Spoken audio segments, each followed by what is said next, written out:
ከማናችሁም ጋር የግል ጸብ የለኝም። ከማንም ጋር መጣላት አልፈልግም። እግዚአብሔር በሚያውቀው ነው ማለት።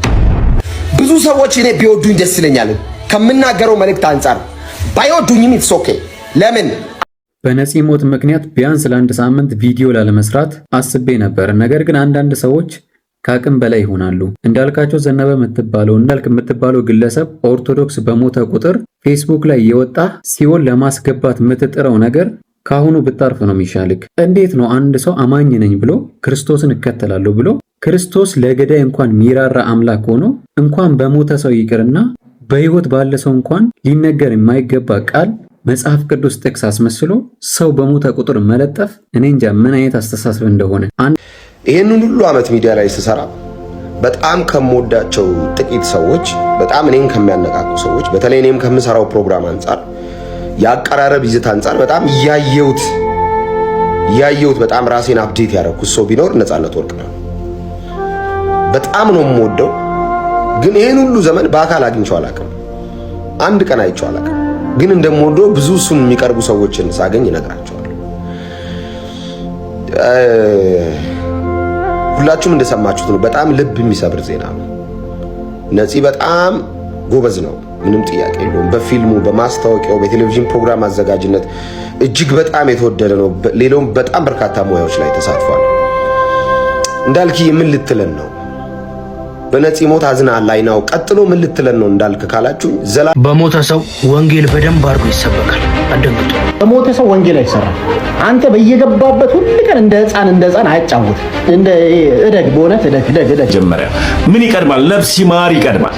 ለእንደዚህ አይነት ለሰው ገልቱ ለእንዳልካቸው ዘነበ አድርሱልኝ። ነፃነት ነፍስህን ይማረው። ሁላችሁም ክርስቲያኖች የወንጌል ተከታዮች ኮፒ ሊንክ በደንብ አድርጉት። እነዚህ ያለ አእምሮ ስለሚያወሩ ሰዎች በደንብ እናወራለን። በቅድሚያ ግን ነፂ ተወዳጁ የኪነ ጥበብ ባለሙያ ነፃነት ወርቅነህ ከዚህ ዓለም በሞት ተለየ። በቴሌቪዥን የፕሮግራም አቅራቢነትና በተዋናይነት ብሎም በሌሎች የጥበብ ስራዎች የሚታወቀው ነፃነት ወርቅነህ ባደረበት ድንገተኛ ሕመም ምክንያት ከዚህ ዓለም በሞት ተለየ። ታዲያም ለወዳጆቹና ለአድናቂዎቹ ብሎም ለኢትዮጵያ ሕዝብ በሙሉ መጽናናትን እመኛለሁ። መልካም ረፍት። ሰሞኑኑ በተከሰተው ጉዳይ ሁላችንም አዝነናል፣ ሁላችንም አልቅሰናል።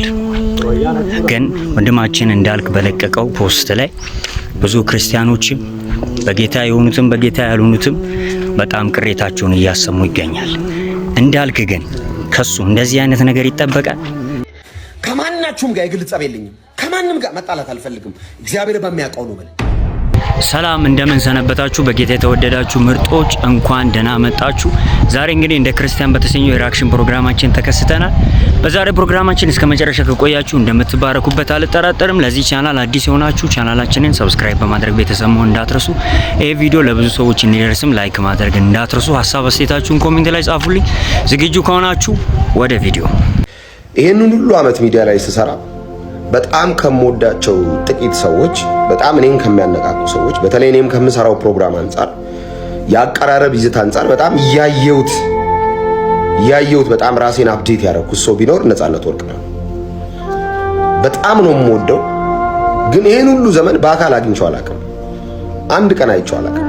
ግን እንደምወደው ብዙ እሱን የሚቀርቡ ሰዎችን ሳገኝ እነግራቸዋለሁ። ሁላችሁም እንደሰማችሁት ነው። በጣም ልብ የሚሰብር ዜና ነው። ነፂ በጣም ጎበዝ ነው፣ ምንም ጥያቄ የለውም። በፊልሙ፣ በማስታወቂያው፣ በቴሌቪዥን ፕሮግራም አዘጋጅነት እጅግ በጣም የተወደደ ነው። ሌላውም በጣም በርካታ ሙያዎች ላይ ተሳትፏል። እንዳልክ ምን ልትለን ነው? በነፂ ሞት አዝናል አይናው። ቀጥሎ ምን ልትለን ነው እንዳልክ ካላችሁ ዘላለማችሁን አስተካክላችኋል ወይ? እርግጠኛ ናችሁ ወይ ወዴት እንደምትሄዱ? አይመስልም። የሰው ልጅ እድሜ ጠብታ ነው፣ ትንታ የሚገለው ነው። የሰው ልጅ ማለት ደሞስ ደካማ ፍጥረት ነው። ማክሲማም 60 70 120 ብንኖር ነው። ኦኬ፣ ዘላለማችሁን አስተካክላችኋል ወይ? እርግጠኛ መሆን ትፈልጋላችሁ በክርስቶስ ኢየሱስ በማመን የዘላለም ሕይወት እንደሚገኝ? ይህንንም መንፈስ ቅዱስን በተቀበላችሁ ቅጽበት፣ ጌታን በተቀበላችሁ ቅጽበት መንፈስ ቅዱስ ይህንን እርግጠኝነትና እውነት በውስጣችሁ እንደሚያትም ዛሬ ልነግራችሁ ነው የመጣሁት። ጊዜ የላችሁም። ሚዲያ ስላለን፣ ኢንስታግራም ስላለን፣ መኪና ስለምንነዳ፣ በጣም አሪፍ ቤት ላይ ስንኖር፣ ልጆችን ስንወልድ ምን ቦታ አይመስልም።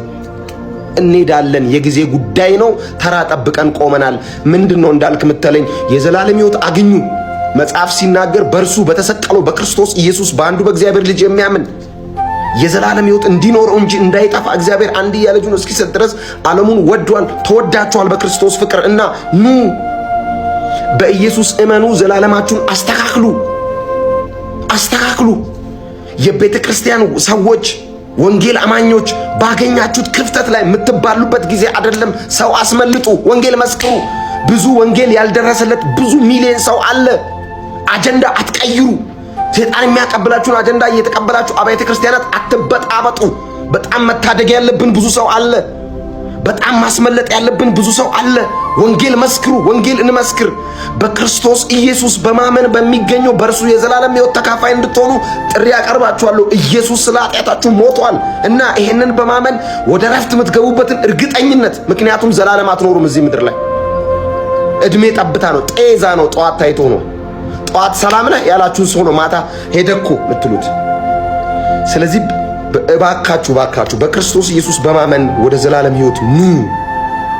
አንድ መንገድ ተዘጋጅቶላችኋል። ኢየሱስ ይባላል። ለነፂና ለቤተሰቦቹ ለዘመድ አዝማዶቹ በጠቅላላ እጅግ በጣም ከልቤ መጽናናትን እመኛለሁ። እግዚአብሔር ያጽናችሁ፣ መንፈስ ቅዱስ ያጽናናችሁ። በሞተ ሰው ወንጌል በደንብ አድርጎ ይሰበካል። አደምጡ። በሞተ ሰው ወንጌል አይሰራም። አንተ በየገባበት ሁሉ ቀን እንደ ሕፃን አያጫውት። እንደ እደግ በእውነት እደግ። መጀመሪያ ምን ይቀድማል? ነፍስ ይማር ይቀድማል። ለእንደዚህ አይነት ለሰው ገልቱ ለእንዳልካቸው ዘነበ አድርሱልኝ። ነፃነት ነፍስህን ይማረው። ሁላችሁም ክርስቲያኖች የወንጌል ተከታዮች ኮፒ ሊንክ በደንብ አድርጉት። እነዚህ ያለ አእምሮ ስለሚያወሩ ሰዎች በደንብ እናወራለን። በቅድሚያ ግን ነፂ ህይወቱ በማለፉ በጣም አዝኛለሁ። ሁላችሁም አዝናችኋል። ሁላችንም ኢትዮጵያውያን አዝነናል። ባልጠበቅነው ሰዓት ያልጠበቅነውን ዜና ስለሰማን እኔ ልቤ ተሰብሯል። ሁሉም ኢትዮጵያዊ ልቡ ተሰብሯል። ግን በሞተ ሰው ወንጌል ይሰበካል። እኛ ኢትዮጵያዊ ብቻ አይደለንም፣ ክርስቲያኖች በጌታ ጭምርነን።